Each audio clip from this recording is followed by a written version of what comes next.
Okay, let's talk about intrusive thoughts. Now, intrusive thoughts are most commonly associated with obsessive compulsive disorder and anxiety.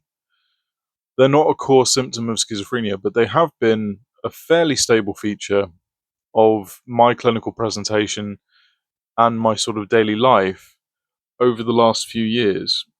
Now, when I look back, I think, well, I had my first psychotic episode in 2014.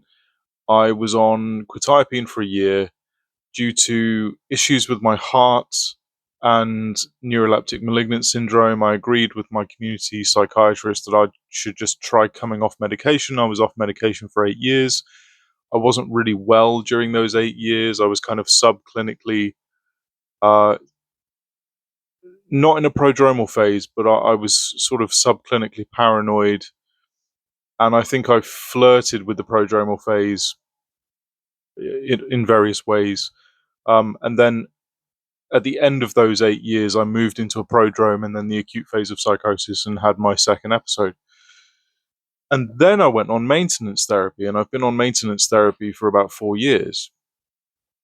And it's in those 4 years that my intrusive thoughts have become most apparent.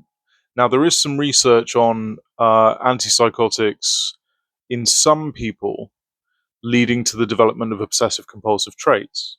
So it's possible that my intrusive thoughts are possibly a byproduct of my maintenance therapy.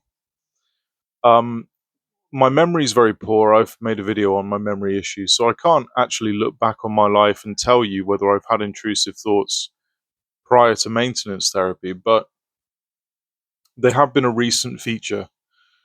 And I'm just going to briefly talk about what kinds of intrusive thoughts I have and the emotional impact of them and where I think they may be coming from. So, the bulk of my thinking on this is that it's probably related to some sort of anxiety, obsessive compulsive traits acquired through maintenance therapy.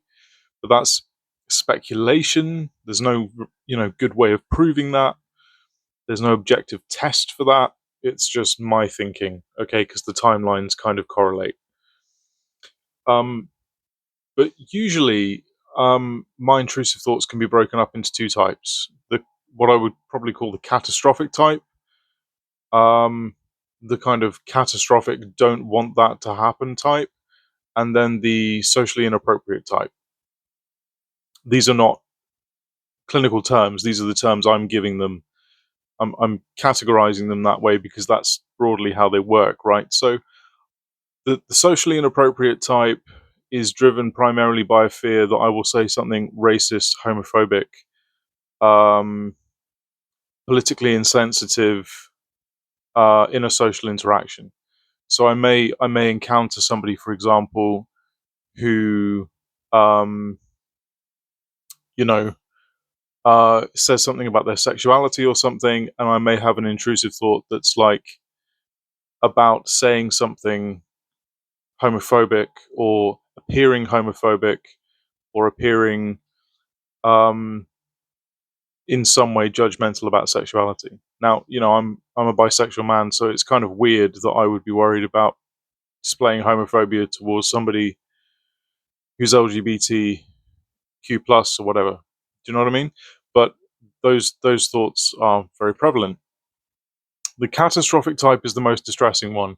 The socially inappropriate one I can kind of just distance myself from.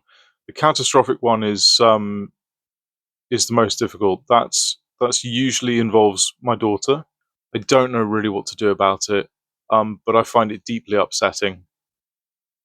And I did read into this. I did read into some of the research about this, and there is a line of research about how parents can have these thoughts and how they're considered to be a normal psychological reaction because the idea is that you're attending to an outcome that you anticipate as being catastrophic and that you don't want. And therefore, the idea that you're thinking about your child coming to harm is actually a sign that you're wanting to protect them. That's an interesting line of thinking. But I don't know if that line of research is really talking about the kind of vivid and intrusive nature of those thoughts, or whether they're just kind of passing thoughts that are more tolerable. That's something I would have to dig into. The socially inappropriate stuff, just to go back to that really quickly, um, is linked, I think, to the coprolalia that I've talked about in another video. So just to recap on that, coprolalia is normally associated with Tourette's. It's the sort of involuntary production of expletives or curse words or swear words. Um, and and I have a kind of internal coprolalia, which isn't very well documented in the research literature, but is widely reported on communities like the schizophrenia subreddit. So lots of people on social media talk about this being a thing, but it's not very well documented in the research, in the academic literature. And that started for me around about the time of my second episode. And the stimuli that trigger it can be anything from animals. I've looked at seagulls and thought, and swear words have run through my internal monologue. And there is a concern that I will verbalize these. That's my concern, that I'll be sat on a bus somewhere and I'll see a seagull and just randomly say something horrific, right? Um, and so far, so good. Hasn't happened, but never say never, right? Um, and that ties into some of the passivity phenomena I've experienced in the past, like involuntarily articulating speech without actually any conscious or volitional speech production or planning process happening in the background. That's very scary when that happens. You know, when you hear stories about people speaking in tongues, it's kind of, that's what I imagine speaking in tongues would be like, this kind of volitionless speech. Very bizarre experience to feel the muscles of your mouth and lips and everything move and articulate speech that you have no intention behind, or even really any awareness of, is a surreal and terrifying feeling. So my anxiety about verbalizing this coprolalia of inner speech is tied to my historic experiences of speaking without having the motor control to prevent it.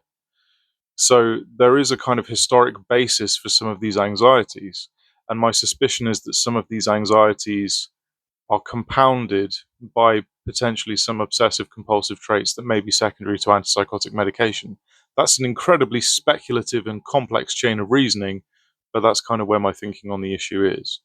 So I think it's a few things. In terms of how I manage it, I'm not really managing the intrusive thoughts about my daughter.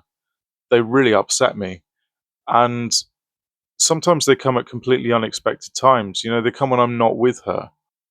And so for example, just to give you an idea of how these intrusive thoughts affect my behavior, I may buy bleach to clean the toilet, but I will make sure I use all of the bleach and discard of the container before she next comes round, just so that there can be no chance of any access to any bleach at all, right?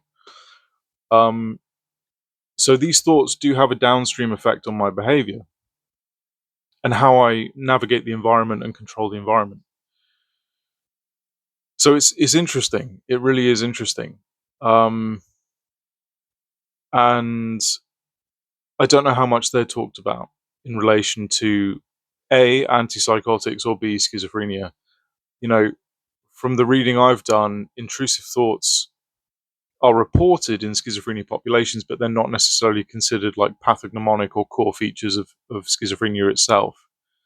And I think it is possible, to have schizophrenia and to have things going on in your life in a mental health context that are actually a little bit separate from schizophrenia. Not everything in my lived experience or daily experience can be explained by schizophrenia. Some of it has to be explained by other factors: anxiety, stress, adverse childhood experiences, trauma, you know, um, and lots of other things. And then, of course, people who've had psychosis a large portion of people who've had psychosis develop PTSD from the psychosis. So when we're talking about populations who've experienced psychosis and we're trying to map their symptomatology, how much PTSD symptomatology are we capturing in our attempts to do that? Because a lot of that PTSD is unaddressed and unresolved. So, because in my experience, there isn't really a provision within mental health services for addressing the PTSD that's a consequence of psychosis. So, you know, but that's just my little sort of 12-minute unpacking of intrusive thoughts and the types that they come in for me personally. I'd be very interested to hear if intrusive thoughts are a feature of other people's experiences with schizophrenia, schizoaffective, and so on. OCD is not an area of expertise for me, so please don't ask me any questions about it. But yeah, that's it.